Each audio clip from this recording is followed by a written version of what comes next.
Quiet, please. Quiet, please.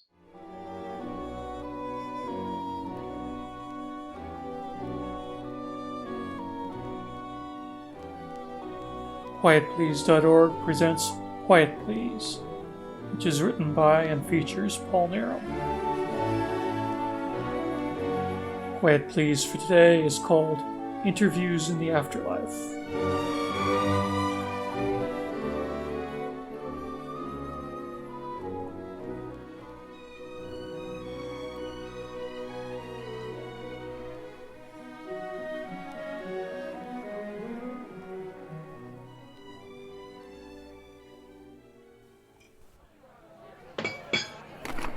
I'm a reporter, a newspaper man.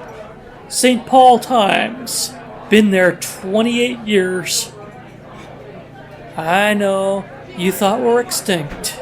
Nobody younger than 70 subscribes to a newspaper. But let me tell you, we still have our uses. We can still break stories your online blogs can't. We can still go places they can't. Let me tell you about the biggest story I ever wrote. I never published it because nobody would believe me. You won't either. But listen anyway. I just got off work and I came in here for some drinks with my pal Tommy Krieger. He was writing the editorials back then. Little did he know he was about to lose his job in the next round of layoffs. Anyway, it was the middle of December, and after I'd had a few, I made a little joke. Tommy, I said, I wish I could score an interview with God. Be the perfect thing to run on Christmas Day, wouldn't it? And I leaned back on my stool for a good drunk laugh. A bit too far back, I guess, because I fell right off. And then the world went dark. And then things got very bright. But different, and I realized my wish was being kindly fulfilled.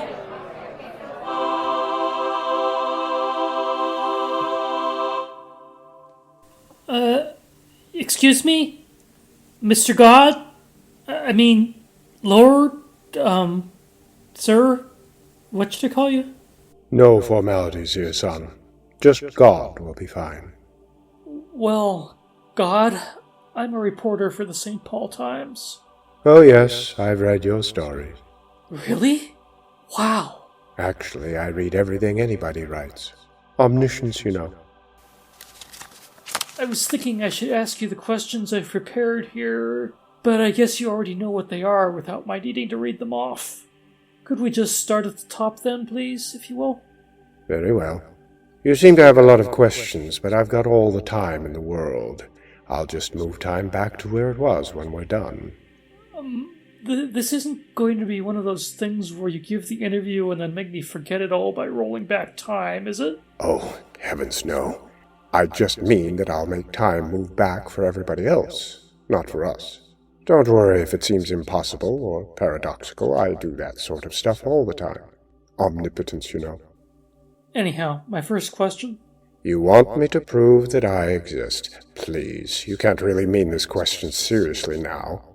Just look at me. Listen to me. You know I'm here. The senses can't be trusted. I need something beyond that. How do I know I'm not dreaming? Have you tried the pinching method? Ouch. Still, this may all seem perfectly real, but how do I know there's not an evil demon tricking me? If I can think of a scenario in which this experience wouldn't be a real indication that you exist, like the demon's deception, then my belief that you exist is baseless. No foundation. I'll have to conclude that you don't exist unless you can give me proof. You've been reading that idiot Descartes, I can tell. Hell was too good a reward for that one. Should I take it you disagree with Descartes' proofs of your existence? What do you think of his ontological proof? Aren't you the greatest being imaginable? And doesn't existence have to be part of your greatness? Being omnipotent allows me to imagine a being greater than me. The way in which the being I imagine is greater than me is that, unlike me, it's so great that it's impossible to imagine anything greater than it.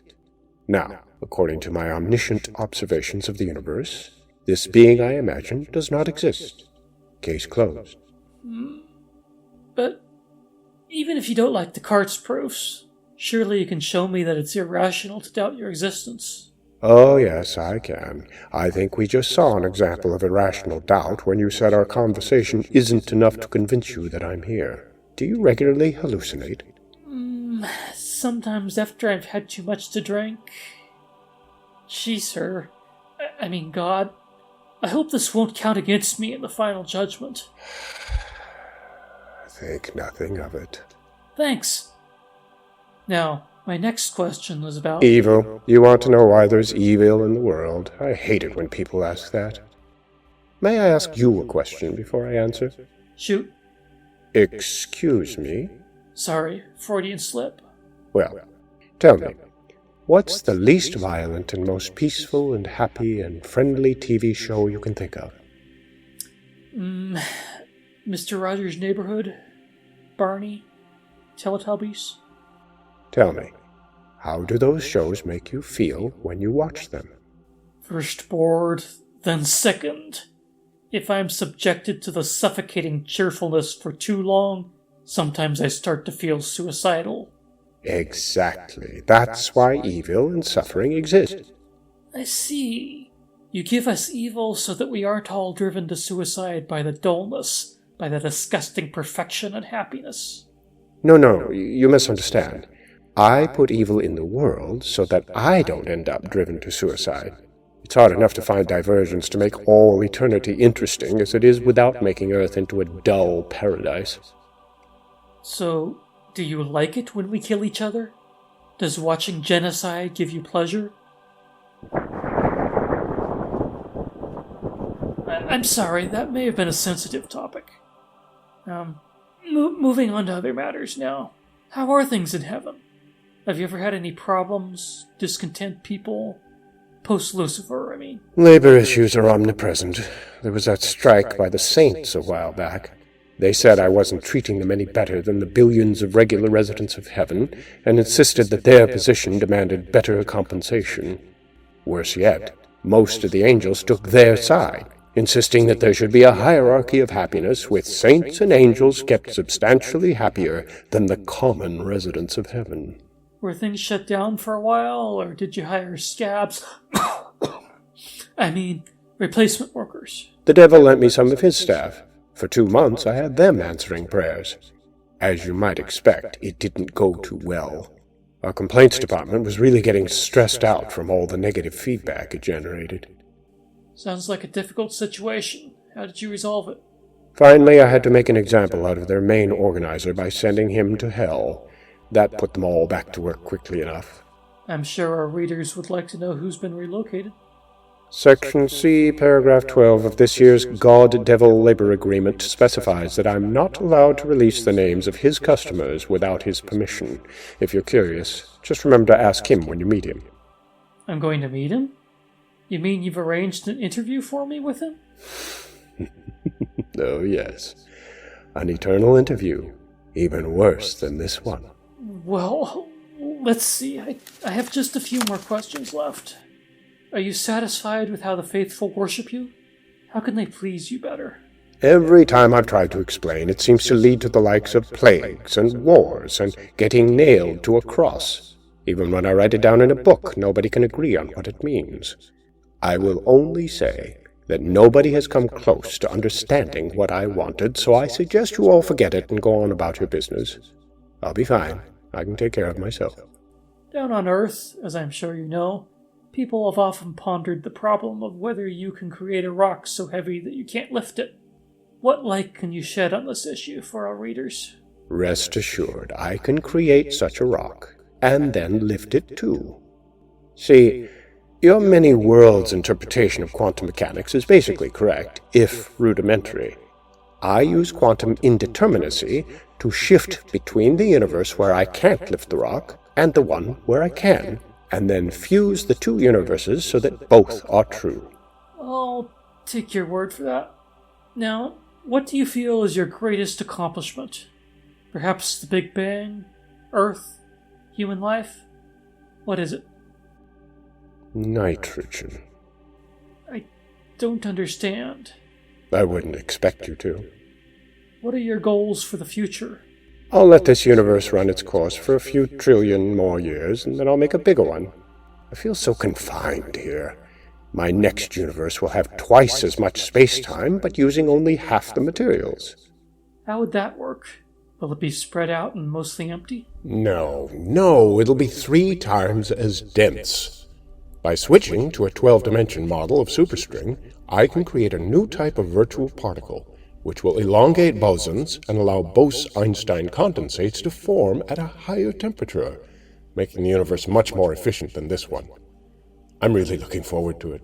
Sometimes I think about doing away with this universe early in order to get on with it. I see. I rather doubt that, but your time is up. It is? I'm only 32! Oh, you mean the interview. Thank you for your time. Don't mention it. May I come again with follow-up questions in a few weeks? Don't even think about it. Would you mind if I stay here a while and find some famous dead people to interview? Yes, I'd mind. Heaven wouldn't be heaven if people were bothered by reporters in it.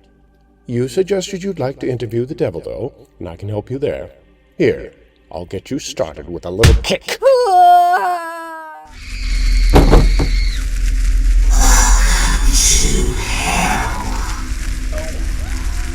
Ouch. Nasty looking place. Well, as long as I'm here, I may as well get the interview done.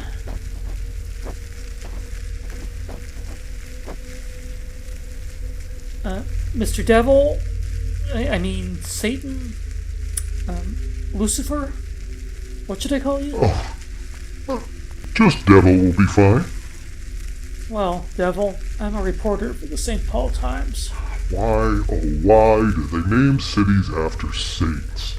My emissaries have so much more to do with what goes on there. That brings me to my first question. Could you give our readers some idea of what you've been doing lately and what your plans are for the near future?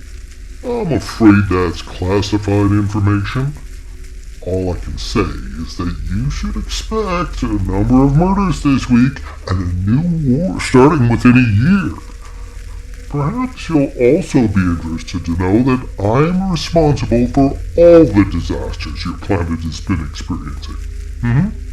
I chalk up the Indian Ocean tsunami and the Haiti earthquake as some of my finest work. Actually, science has explained these incidents as the result of shifting tectonic plates. Science also tells us that shoddy human construction was responsible for many of the deaths, and poor political planning and slow response time cost more lives. I don't see where you come into the picture. You believe it? You believe this primitive so-called science of yours over my word? Well, yes. Oh, I hate science. What's the use anymore? I admit it, I haven't been doing anything up there lately. I've grown too fat and old and lazy. When I look up at the Earth and see what you people do to it, I can't think up any more evil things than you already have, so I no longer bother trying. Thank you for your honesty. It's quite commendable. Not so loud, please. Last thing I need is a reputation for morality. Sorry, I didn't mean it that way. I'm sure you had ulterior motives for your honesty. Now, my next question for you goes back to when I was interviewing your partner in the business of post-life human soul housing, Mr. God. He indicated that the two of you have a labor agreement. Would you mind telling our readers if the number of souls you can capture is specified in such an agreement? I used to get a guaranteed minimum, so that if there weren't enough immoral souls in a given year, I could take in some of the virtuous ones to do some of the milder jobs. These days, the tables have turned a bit. I've been getting more than I can process, and the agreement forces God to take in some people of rather questionable virtue who he assigns to heaven's more menial tasks. And what are the sorts of tasks you put people to here in hell? There's quite a variety. Much like on your Earth, we have janitors, plumbers, telephone sanitizers, sewage inspectors, inventory specialists, leaf blower operators, and so on. Oh, we also have lawyers to handle disputes and contractual issues, and a lot of advertising specialists to sell our image to the world. For law and advertising, we use people who excelled in those fields during life. Fortunately, we get quite a lot of them. The rest of the jobs are assigned according to how evil the person was in their life. Could you tell me what the very worst, most torturous job is? What do the very worst people have to do? You can actually see them from here. Look, over in that corner. No, it can't be. You wouldn't. Oh, it is. That lot of murderers spends all day taking tech support calls from abusive customers who comment on their computer's convenient slide-out cup holders while writing "click" on their screen and complaining that they can't locate the "any" key. We require our helpful staff to be friendly and cheerful while running through the troubleshooting procedure to fix the problems for our valued customer. Please, say no more. I'm really going to clean up my life when I get back to Earth. Getting back to my questions, I asked God what his greatest accomplishment was, and I'd be interested to hear yours for comparison. What's been your greatest accomplishment to date? Fire. Figuring out how to create fire really brightened things up down here. But wasn't fire harnessed by people in the Paleolithic period 500,000 years ago? Who told you that? Archaeological records. I faked those. Haven't you heard? Sorry, sir, I don't believe you. Oh, hell. I just don't seem to be good at lying anymore. Rub it in, why don't you? Yes, hell was originally a pile of wood. Yes, it was an early human arsonist who, after his death, showed me that by rubbing sticks together he could set off an eternal blaze. You'd have it that I never accomplished anything, but that's where you're wrong. It's not the method for making fire that matters, it's all in how you market it. The idea to make fire the main symbol of hell and to highlight it on all of our brochures, that was my very own special directive. If you say so. I must get going now so I can write up the story for tomorrow's paper. Thank you for your time and your frank answers to my questions. Well, you're not going to print this. Oh, damnation. People won't be afraid of me anymore. Perhaps I should kill you, or at least wipe your memory. Please, let's not be rash here. Your reputation precedes you. Everyone knows the devil is a fearsome power to be reckoned with. I have nothing to prove my visit, so if I write something making you look weak, nobody will believe me anyway. True enough, I suppose. Goodbye. Until we meet again.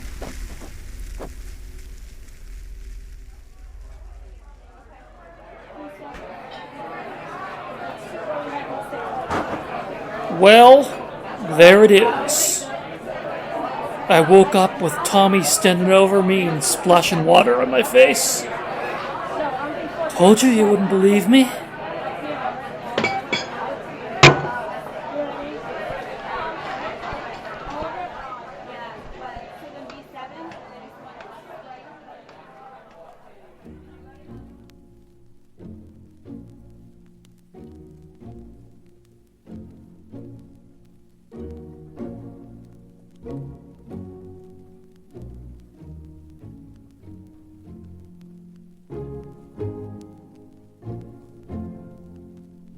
The title of today's Quiet Please story was Interviews in the Afterlife. It was written by Paul Nerum, and the man who spoke to you was Paul Nerum. David Loftus played God. John Gauntz played the devil. Sound effects and music courtesy of freesound.org. The theme for Quiet Place is taken from the second movement of César Franck's Symphony in D minor, as performed by the Detroit Symphony Orchestra in 1964. This program is licensed for free reuse and redistribution.